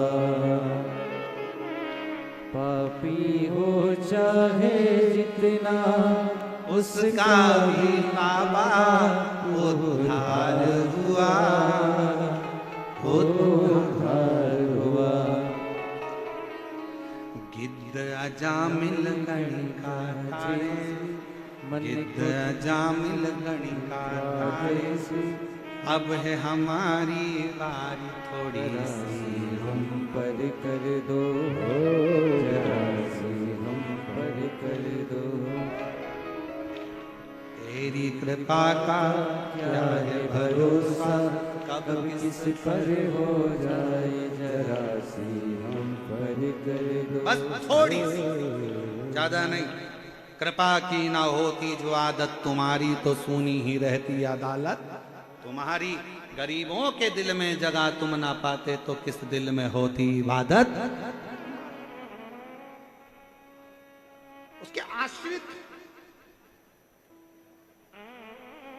आज एक बात कहना चाहेंगे, जयपुर की इस धरा पर जब कथा लेने के लिए सीहोर में ये समिति आई थी ना, तो उन्होंने कहा था कि गुरुजी, हमारे यहाँ का एक कल्चर है कि सभी लोगों के लिए सोफे लगाना पड़ते हैं। हमने कहा कितने भी लगा लो, एक दिन पूरे हटाना पड़ते हैं, ये निश्चित है। ये कोई दूसरी कथा नहीं। मेरे शंकर भगवान को वीआईपी कल्चर पसंद ही नहीं। सब देवताओं की शादी में देवता गए थे, शंकर की शादी में रुद्रगण और डाकनी पिशाचिनी चुड़ैल और भूत गए। भयंकर। लोगों को समझ में ही नहीं आता, यहां से रोको दूसरी जगह से घुस जाते हैं। भूतों को पता थोड़ी ना होता है कि कहां से जाना है। उसको तो एंट्री गेट भी नहीं मालूम और एग्जिट भी नहीं मालूम। उसका तो बस मन है, हम तो बाबा के भरोसे। उसको ज्ञात ही नहीं है कि कहां से, चलो उधर से जाना, उधर गए तो क्या उधर से जाना, उधर गए तो क्या उधर से जाना, उधर गए तो क्या उधर से जाना। अब उसने सोच लिया किधर से जाना, अब हमको मालूम है, अब हमको मालूम है किधर से। आधे से ज्यादा तो पूरे जयपुर वाले सोच रहे होंगे ये आए कहां से, इनको देख देख कर आधा टेंशन है कि आए कहां से आ गए। हमारे जयपुर के लोग तो बड़े वीआईपी कल्चर वाले, एसी से बाहर नहीं निकलते, डनलप के गद्दे से बाहर नहीं, सोफा चाहिए और पूरी व्यवस्था के साथ, चलते भी हैं तो पंखा साथ। अब यहाँ ये और अच्छे अच्छे घर के भी फोन लगा कर बोलेंगे हमारी आगे व्यवस्था कर देना। अब उनको क्या मालूम कि ये शंकर जी की कथा है, और अगर शंकर जी से कह दिया कि इसकी आगे व्यवस्था कर देना तो ले जाना तो पड़ोसन को ले जाएगा तुझे, क्या आगे व्यवस्था कर देना। ये शिव है, शिव अकाल मृत्यु वो मरे जो काम करे चंडाल का, काल उसका क्या बिगाड़े जो भक्त हो मां काल का। जो शंकर का है, जो पूरी जयपुर नगरी मेरे शिव की है। और ये कथा कोई समिति नहीं करा रही है, ये कथा कराने के लिए मेरे गोविंद देव भगवान ने बुलाया है, गोविंद देव जी ने बुलाया। कथा करना है, मुझे सुनना है, मुझे कोई दूसरा नहीं सुन रहा है। कथा शंकर की, कृष्ण राधा रानी गौ के साथ आनंद से बंसी का नाद करते हुए सुनते हैं, वो सुनते। चंचुला देवी काशी पहुंच गई। काशी में जाते से मार्गदर्शन कौन करे चंचुला को? तो मार्गदर्शन करने वाला तो केवल देवादिदेव महादेव बुजुर्ग का रूप रखकर बैठ गए। भगवान का काम ही यही है, मार्गदर्शन करना, आपको बताना कि आपको कैसे जीवन में जीना है, कैसे आगे चलना है, कैसे अपनी जिंदगी की दिनचर्या को जीना है। और बहुत ध्यान रखना, आज की कथा भले 1 बजे से 4 बजे तक हो गई, कल की कथा का समय 2 बजे से 5 बजे तक रहेगा, टीवी पर भी और कथा स्थल पर। एक आनंद के साथ जियो, एक आनंद के साथ। ओगड़दानी त्रिकालदर्शी कैलाश विनाशी भगवान शंकर की कथा कर रहे। चंचुला देवी ने काशी में प्रवेश किया। एक ब्राह्मण के चरणों में जाकर नमन किया। बाबा, पति प्रेत योनि में पड़ा है, उसकी मुक्ति नहीं, और मैं उसकी धर्म पत्नी हूं, और बड़ी मैं भी कहलाने को तो गलत ही कहलाऊंगी, क्योंकि पापी का संग देवे तो पापन हो जाए। पर आप कृपा करोगे तो जरूर मेरी मुक्ति होगी। चंचुला देवी शिव महापुराण की कथा को श्रवण करने के लिए बैठी थी, और कुछ देर बैठने के बाद वो जब गई, गंगा नदी का जल लेकर माँ गंगा से विनय कर कर आ रही थी कि पांव फिसला, प्राण छूट गए। शिव धाम में कैलाश में माँ पार्वती जी की सहेली मौन रहती, एकदम चुप, कुछ बोलती नहीं, कुछ कह नहीं पाए। पार्वती जी ने पूछा कि चंचुला, तू शंकर के धाम में है, शिव के धाम में आने के बाद तुम मौन रहा ही नहीं जाता। शिव के धाम में तो यहां तक वर्णन किया गया कि जिसको भगवान ने जिह्वा नहीं दी हो तो 2 हाथ की ताली का नाद भी अगर वो 3 बार कर लेता है तो बाबा उन पर करुणा कर देता है। यहां तक शिव पुराण कहती है। जिसके नेत्र नहीं है वो भी शिव महापुराण की कथा को अगर श्रवण कर कर कोई आ रहा हो, शंकर के मंदिर से कोई आ रहा हो, उसका स्पर्श हो जाता है तो शिव कृपा कर देता है। जिसकी श्रवण शक्ति नहीं है, अगर कोई भूलवश भी कथा के मंडप तक भी पहुंच जाए, मंदिर देवालय शिवालय तक भी पहुंच जाए तो शिव कृपा कर देता है। और तुम चुप बैठी हो शंकर के धाम में, शिव के धाम में।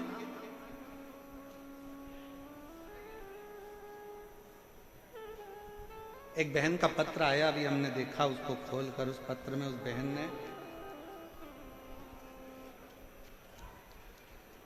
जयपुर की रहने वाली है शारदा सोनी, पत्नी ओम प्रकाश सोनी। मेरी बेटी मोनिका सोनी, जिसका एक्सीडेंट 14 फरवरी 2020 को हो गया। 14 फरवरी 2020 में इसका एक्सीडेंट हुआ था मोनिका का। तब से ये कोमा में थे। टीवी पर आपकी कथा सुनी और किसी ने बताया कि अगर पंडाल में कथा का रसतत्व ग्रहण किया जाए तो फल जरूर मिलता। पर हमारी बेटी तो 2020 से कोमा में पड़ी थी। अब उसको कैसे ले जाते? मालूम पड़ा कि रतनगढ़ में कथा हो रही है।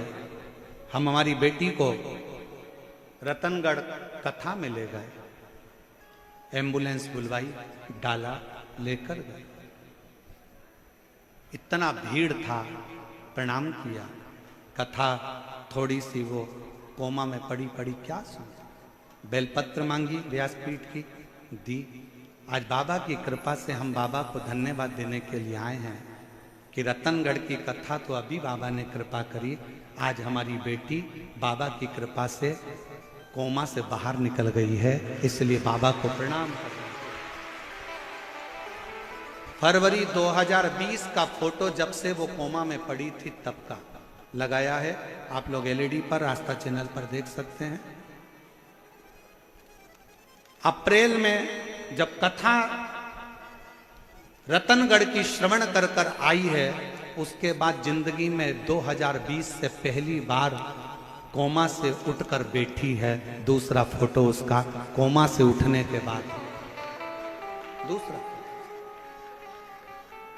शिव करुणा सागर है, शिव दया सागर है। उसकी भक्ति, उसकी अविरल भक्ति, उसका भजन, उसका कीर्तन, उसका स्मरण, उसकी नाम उच्चारण। और हम फिर कहेंगे, आप आए हो विश्वास के साथ, बाबा से विश्वास के साथ कह कर जाना, कह। और मेरी जीजियों फिर निवेदन करूं मेरे जीजाओं से, अगर दिल से आए हो ना तो दिल से लेकर भी जाओ। ये शिव पुराण की केवल कथा नहीं है। ये एक बेटी अपने बाप से संवाद करती है, एक बेटा अपने पिता से कुछ बात करता है। ये वो शिव। चंचुला, तुम मौन है तो चुप है, और वो भी शिव के धाम में।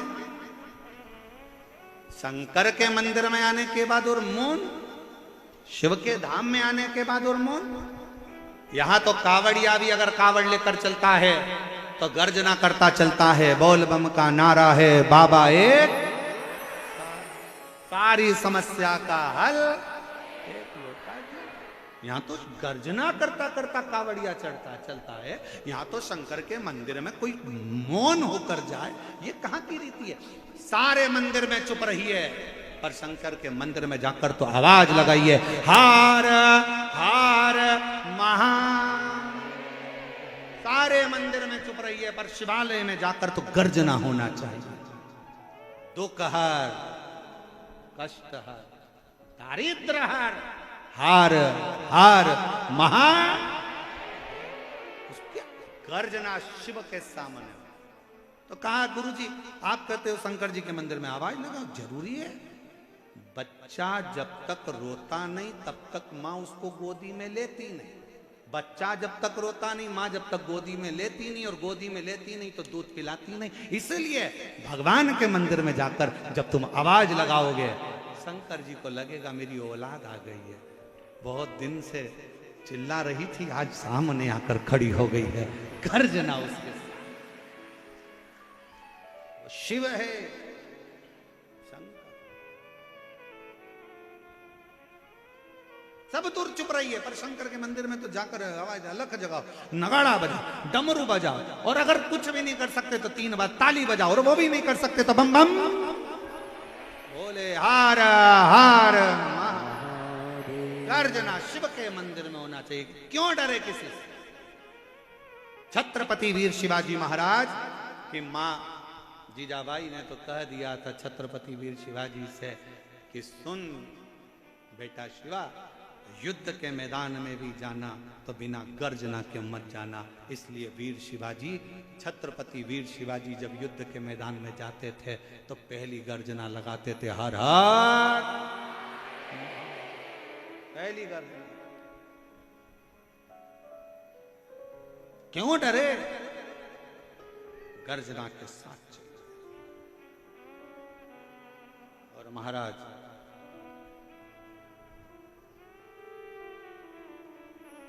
एक सच्चे भक्त की सबसे बड़ी परीक्षा ही एक है,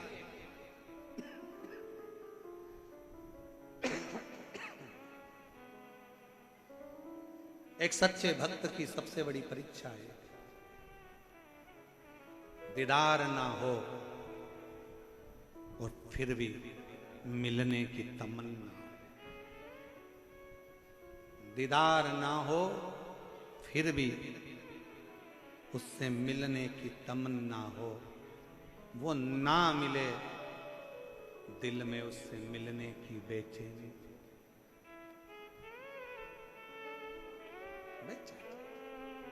ऐसे कई शिव भक्त हैं जो पंडाल में भी नहीं पहुंच पाते, देख भी नहीं पाते, मिल भी नहीं पाते। हमारा तो जाने तो हम तो मिले ना मिले, दर्शन हो ना हो, पर वो पंडाल तक भी नहीं पहुंच पाते।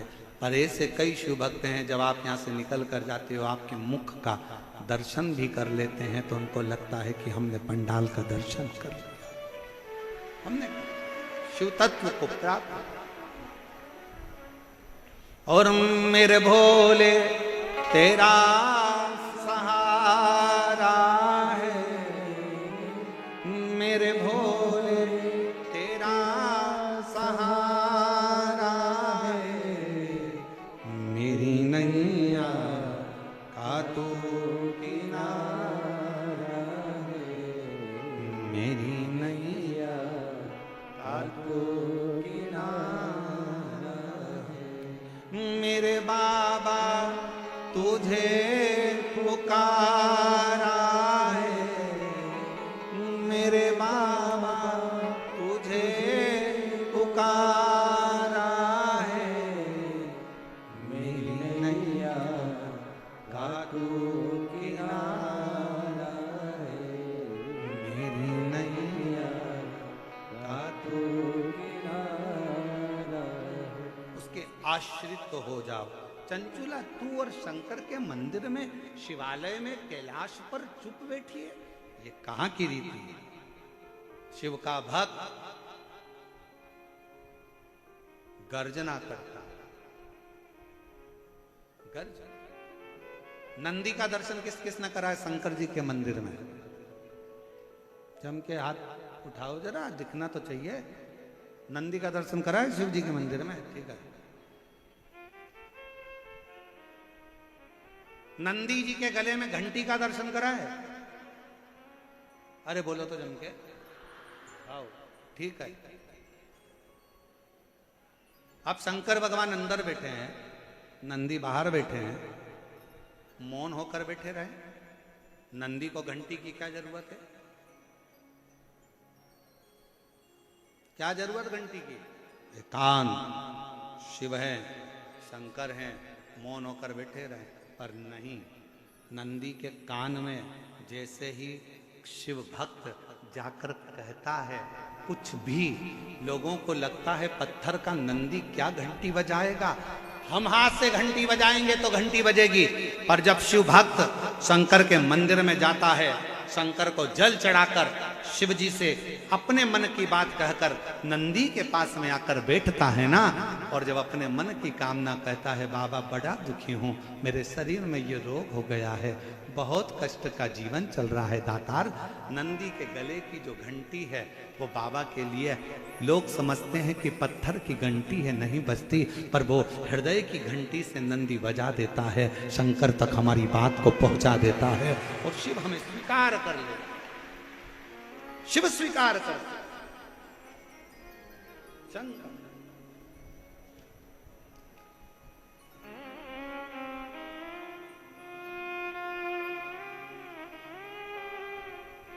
भगवान शंकर उसको स्वीकार कर रहे होते। जाओ नंदी के, जब शंकर के मंदिर में जाओ, शिव जी के शिवालय में जाओ, शंकर के पास में जाओ, मेरे देवाधिदेव महादेव के नजदीक में जाओ, तो नंदी का भी दर्शन बहुत जरूरी है। अगर नंदी का दर्शन हो गया तो बहुत अच्छी बात है। नंदी के पास पहुंच भी गए, नहीं भी पहुंचे तो नंदी के नजदीक से अगर निकल कर भी चले गए, अपने हृदय का बात कहते कहते नंदीश्वर से प्रणाम करते हुए कहकर जाए। और हम तो फिर कहेंगे हृदय से, जिनके गर्भाश संतान की भी अगर प्राप्ति नहीं है और बहुत बहुत साल भी हो जाए ना, बहुत बहुत साल भी हो जाए, तो निवेदन करेंगे शिव जी पर चढ़ा हुआ जल, बेलपत्र, नंदी के पास बैठकर और सफेद आंकड़े की जड़ का जो प्रयोग है वो जरूर करो, और नंदी के पास बैठकर 2 क्षण बाबा से प्रार्थना जरूर करो कि भोला सब दुख काटो, ओ भोला सब दुख काटो, शिव शंकर जप तेरी माला, भोले बाबा जप तेरी माला, ओ भोला सब दुख काटो हमारा। थोड़ी देर नंदी के पास बैठ गए, उससे उच्चारण करा श्री शिवाय नमस्तु, श्री शिवाय नमस्तु, श्री शिवाय नमस्तु, श्री शिवाय नमस्तु, श्री शिवाय नमस्तु, श्री शिवाय नमस्तु। दिल से आप नंदी के पास बैठकर भी उसको पुकार सकते, उससे कह सकते,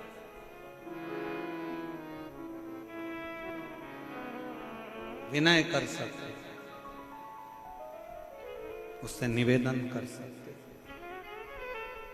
और मेरी जीजियों, शंकर भगवान तो मौन थे। चंचुला देवी को देखकर पार्वती ने कहा, पुकार, क्या चाहती है? मेरा पति प्रेत योनि में है और मैं इस कैलाश धाम पर बैठी हूं, मेरे पति को मुक्ति नहीं मिली है, क्या करूं मैं? चंचुला क्यों चिंता करती है? एक काम कर, तू जा किसी अच्छे वक्ता को ढूंढ जो शंकर का गुणगान कर दे, शिव का गुणगान, शिव का स्मरण जो कर दे, शंकर का गुणगान जो कर दे। जा। चंचुला देवी किसके पास जाए? चंचुला को लगा कि कथा तो केवल अगर कोई सुना सकता है तो वो देव अधिदेव महादेव की कथा कौन से सुनूं? तो चंचुला के मन में आया, एक काम करती हूँ, देवऋषि नारद दिन भर श्रीमन नारायण श्रीमन नारायण श्रीमन नारायण श्रीमन नारायण बोलते हैं, मैं उनके पास चली जाती हूँ, उनके पास।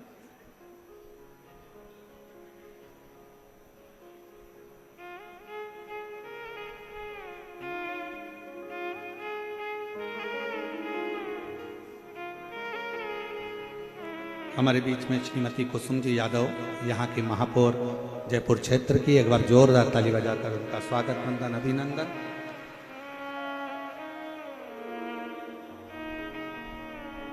जो इस पवित्र पावन शिव महापुराण कथा में पधारी हैं, एक बार जोरदार ताली बजाकर स्वागत करिए क्षेत्रीय महापौर जी का। बहुत बहुत साधुवाद।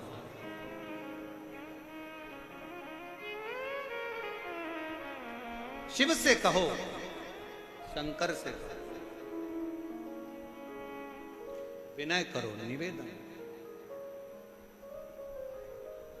और तेरा ही दिया में खाया पिया है, तेरा शुक्रिया है, तेरा शुक्रिया है, मुझे भोले बाबा ने बहुत दे दिया है, तेरा शुक्रिया है, तेरा शुक्रिया है। जितना बन सकता है विनयता में लिखा। चंचुला जाओ। चंचुला देवी पहुंची देवऋषि नारद जी के पास। नारद जी तो बैठे हुए वीणा लेकर भजन कर रहे थे, श्रीमन नारायण श्रीमन श्रीमन बोल, और नारायण श्रीमन नारायण नारायण श्रीमन नारायण। नारद नारद जी लगे थे भजन में, स्मरण में डूबे हुए, नाम कीर्तन में डूबे हुए। चंचुला देवी ने हाथ जोड़कर प्रार्थना करी, प्रणाम करा, देव ऋषि नारद मैं आपको नमन करती हूँ। नारद जी ने कहा तुम कौन? उस बिंदुक की धर्म पत्नी जो प्रेत योनि में पड़ा हुआ है, जिसकी मुक्ति नहीं हुई, जिसका मोक्ष नहीं हुआ, तुम उसकी धर्म पत्नी और मेरे सम्मुख में खड़ी हो, तुम जानती हो मैं कौन हूं? चंचुला देवी मुस्कुराकर बोली मैं जानती हूं तुम देव ऋषि नारद हो। देव ऋषि मैं अच्छे से जानती हूं, ऋषिवर आप ही हो जो मुझे भगवान की कथा सुना सकते हो। नारद जी मुस्कुराकर बोले मैं क्या कथा सुनाऊं, मुझे तो खुद श्राप लगा है कि एक जगह पे नहीं बैठ सकता। चंचुला देवी ने पूछा कि तुम्हें श्राप लगा है, एक जगह पे नहीं बैठ सकते? नहीं, ऐसे कई लोग होते हैं संसार में जिनको श्राप लगा होता है, वो कथा में बेचारे बैठ ही नहीं पाते।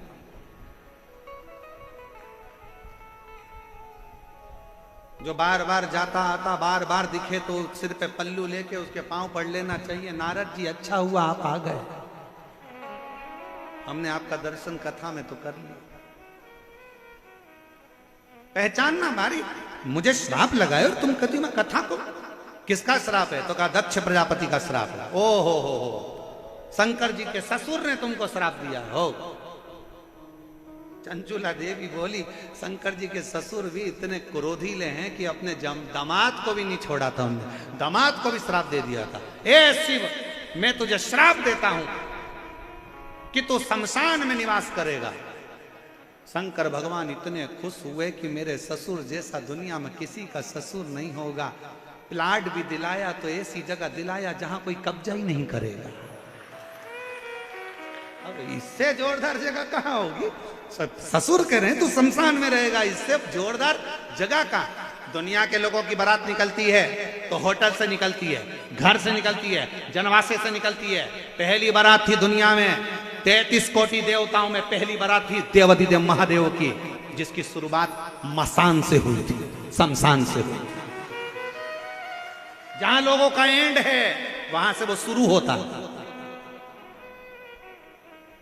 और बारात भी कब निकली थी? मुहूर्त निकल चुका था, जिस दिन का मुहूर्त था निकल गया।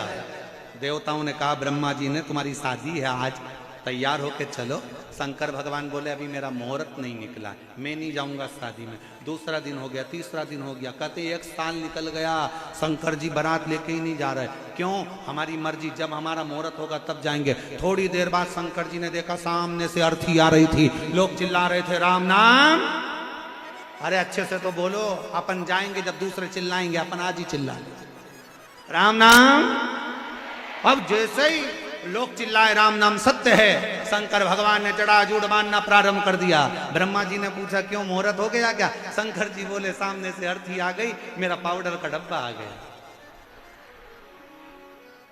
जलेगा, भस्म बनेगी, चढ़ेगी, सुंदर दिखूंगा, चलूंगा।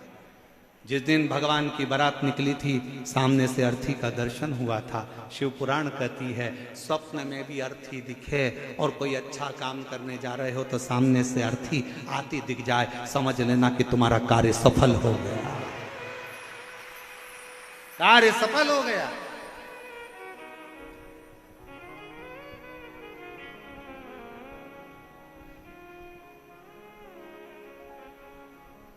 शिव पुराण कथा कहती है सेवा में लीन हो। घर में सास है, अच्छे से सेवा करो। जीवित है, उसकी सेवा करो। भर पेट भोजन कराओ, चरणों को प्रणाम करो, नमन करो, सास ससुर के अनुकूल रहो। जिस दिन अगर तुमने सास का कहना नहीं माना, सास अगर चली गई और जाने के बाद तुमने उसको तंग कर अगर भेज दिया तो बदला लेने के लिए वापिस आ जाए। और रात को तू कितने भी चैन से सो, तेरी छाती पे चढ़ के बैठेगी कमला उठ, और कमला फिर बाबाओं के पास जाती फिरेगी, मेरी सास दिख रही है, सास दिख रही। फिर निवेदन है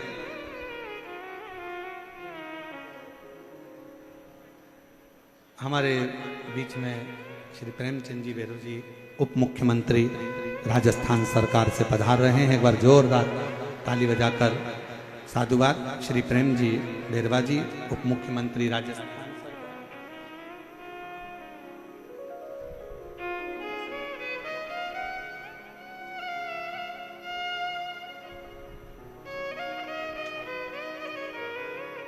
एक बार जोरदार ताली बजाएं माननीय उप मुख्यमंत्री राजस्थान सरकार श्री प्रेम जी बेरवा। जोरदार ताली बजाकर साधुवाद। जो सपरिवार आप सब शिव महापुराण की इस पवित्र कथा में पधारे, और बहुत बहुत साधुवाद है सभी अतिथि गणों का जो इतने प्रेम से इस पवित्र कथा का लाभ ले रहे। सेवा करिए।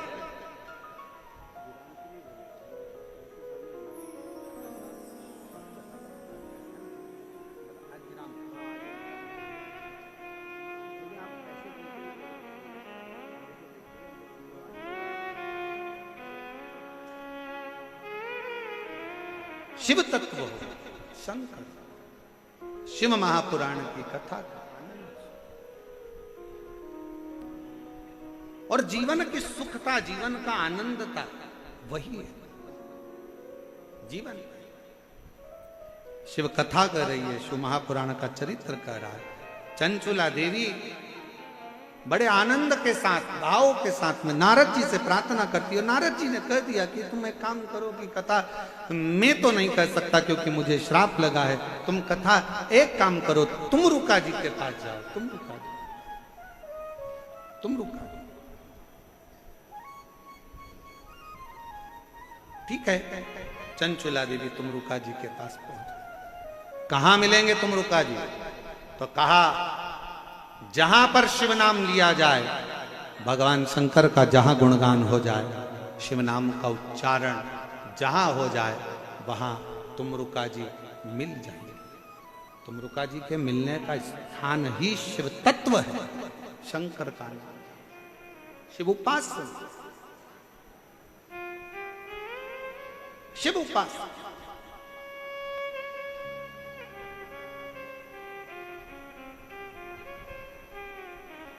और जब भगवान तुमरुका जी का दर्शन चंचुला देवी को हुआ, चंचुला की आंख से नीर बह रहा था। कहा प्रभु मेरे पति प्रेत योनि में पड़ा हुआ है और मैं कैलाश की वासी हूं। एक क्षण की मैंने कथा का रसतत्व काशी में सुन लिया था, तो आज मुझे कैलाश का वास प्राप्त हुआ। क्या आप मेरे पति के लिए शिव महापुराण कथा का रसतत्व ग्रहण करा सकते हो? तुमरुका जी तो प्रसन्न हो गए कि अगर शिव भक्त कथा सुनना चाहे और कोई कथा का आनंद भाव सामने प्रकट हो जाए तो इससे बढ़कर सुख क्या है। और खुशियां मनाना चाहिए, प्रसन्न होना चाहिए जब अपने क्षेत्र में कहीं बाबा की कृपा हो, मेरे शंकर की करुणा हो और शिव महापुराण की कथा अगर श्रवण करने को मिल जाए तो जीवन का सबसे बड़ा लाभ, जीवन का सबसे बड़ा आनंद। इससे बढ़कर दुनिया का कोई सुख नहीं, कोई आनंद। और अपने आप को धन्यवाद समझो, अपने आप को धनभागी समझो कि हम भगवान की अविरलमय कथा का रसतत्व अपने कानों से श्रवण कर।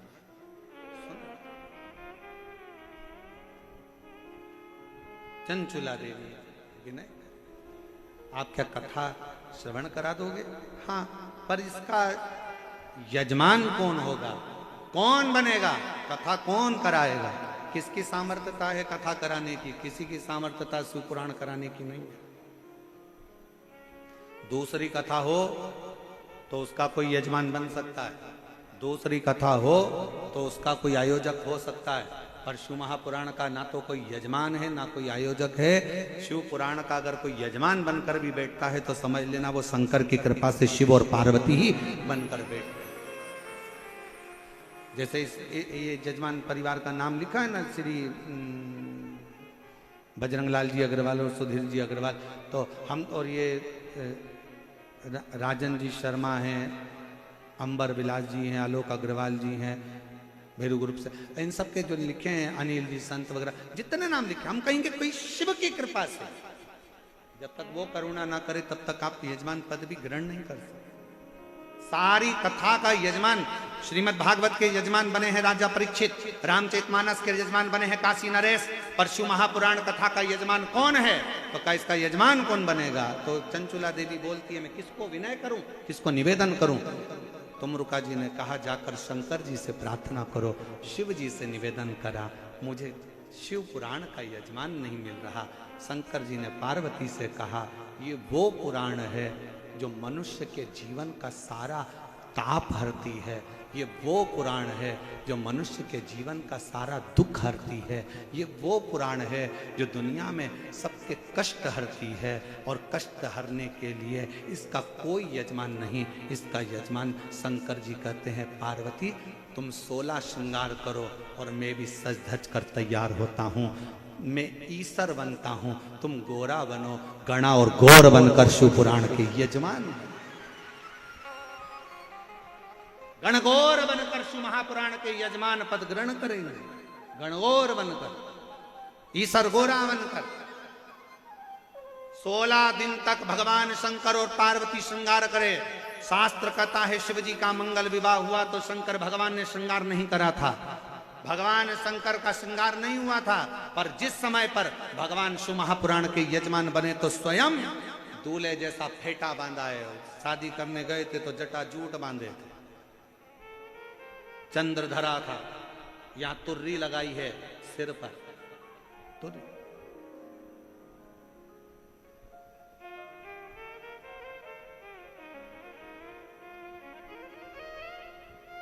सुंदर जरी वाले कपड़े भगवान शंकर ने धारण करे, हाथ में कड़ला, पांव सुंदर कड़ा, अंगवस्त्र सुंदर हैं, गले में सुंदर सुंदर हार धारण करे हैं, मोतियों की मालाएं धारण करिए, कनों में जहां बिच्छू पहनते थे मेरे शंकर महाकर्ण फूल धारण करें, मस्तक पर सुंदर तिलक है। और मेरी माँ जगत जननी जगदम्बा दुर्गा भवानी का तो श्रृंगार बखानना ही, श्रृंगार का वर्णन करना ही बड़ा कठिन है, बड़ा कि ओ मैया श्रृंगार तेरा लाल है, ओ मैया श्रृंगार तेरा लाल है, मेहंदी भी लाल तेरा सिंदूरा भी लाल है, मेहंदी भी लाल तेरा सिंदूरा भी लाल है, ओ मैया चुंदड़ी का रंग लाल है, ओ मैया चुंदड़ी का रंग लाल है, ओ मैया श्रृंगार तेरा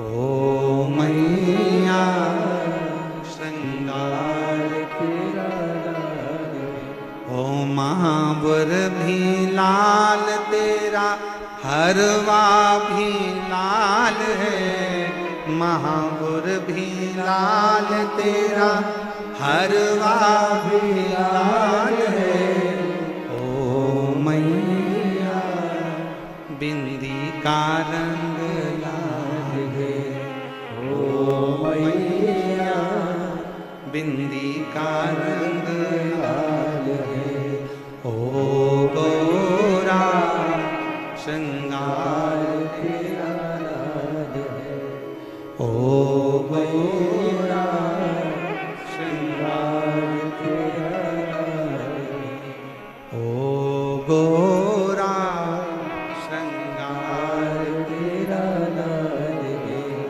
लहंगा भी लाल तेरी चोली भी लाल है, लहंगा भी लाल तेरी चोली भी लाल है, ओ गोरा तेरी गोदी में लाल है, ओ गोरा तेरी गोदी में लाल है, ओ मैया श्रृंगार तेरा लाल है, ओ मैया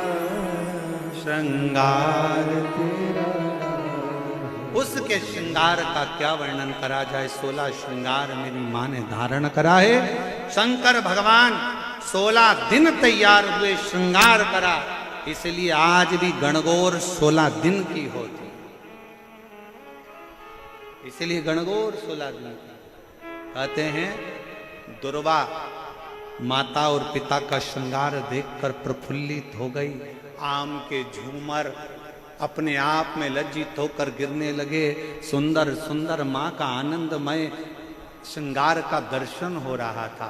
आज भी गणगौर की जब पूजन होती है तो उसमें दुर्वा और आम्रपत्र की महत्वता होती है। दुर्वा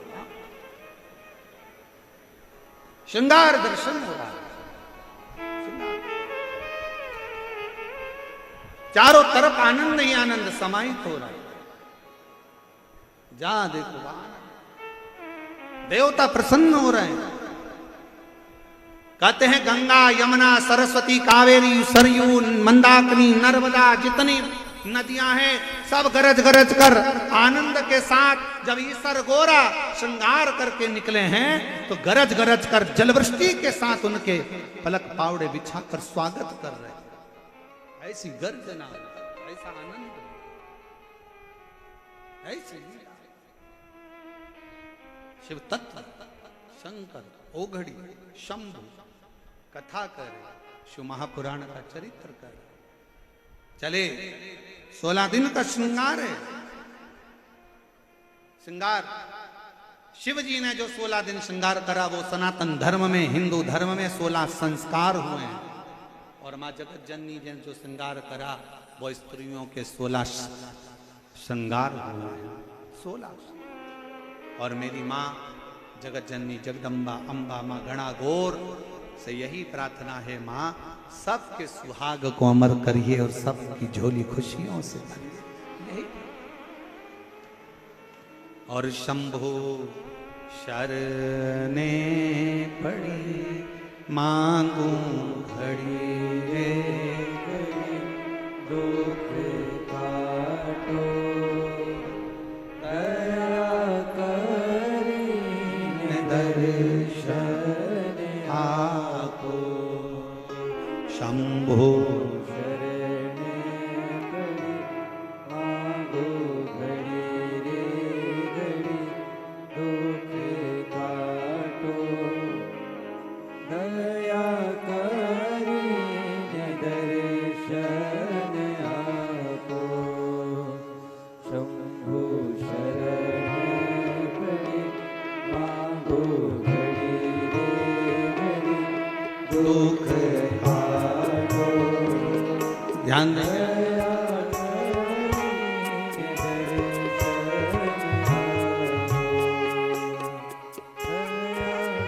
करीने दर्शन आपो। ओ शंभु शरणे मांगो घड़ी रे घड़ी दुख काटो दया करीने दया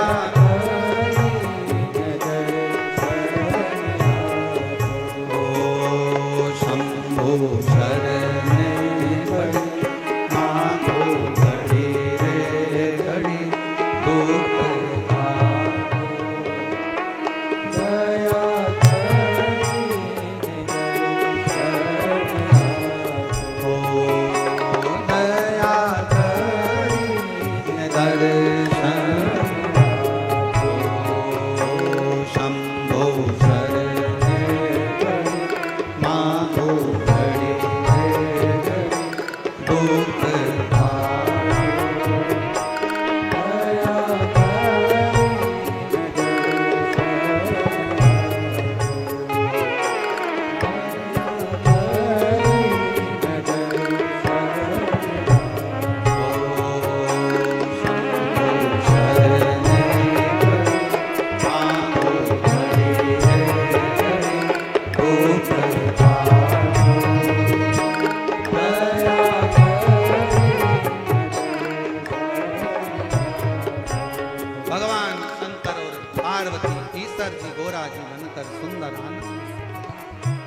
जहां आनंद ही आनंद समाहित है। देवता पुष्पों की वृष्टि करते हैं, गंधर्व गान करते हैं, अप्सरा नृत्य करती है, चारों तरफ आनंद समाहित हो जाता है। भगवान ईश्वर गोरा जब सम्मुख में आते हैं, सम्मुख, ऐसी शिव कृपा भगवान शंकर की अविरल भक्ति। ईश्वर गोरा शिव महापुराण की कथा चल रही है, जिसका आप और हम आनंद ले रहे हैं।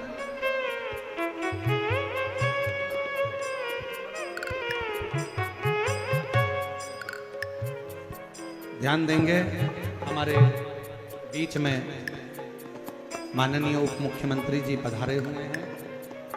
एक सूचना आप लोगों को देना चाहेंगे कि जो कथा 7 दिन की जयपुर में होने वाली थी, वो कथा आज तीसरे दिन ही पूर्ण तरह से विराम दी जा रही है। तो भीड़ बहुत ज़्यादा है, संख्या बहुत ज़्यादा मात्रा में है, साथ में बीच बीच में हवा आंधी भी है, और व्यवस्थाओं को भी देखते हुए इसलिए ये कथा जो 7 दिन की जयपुर में होने वाली थी, उस कथा को आज यहीं ईश्वर गोरा के सुंदर प्रसंगों पर विराम दी जाती है।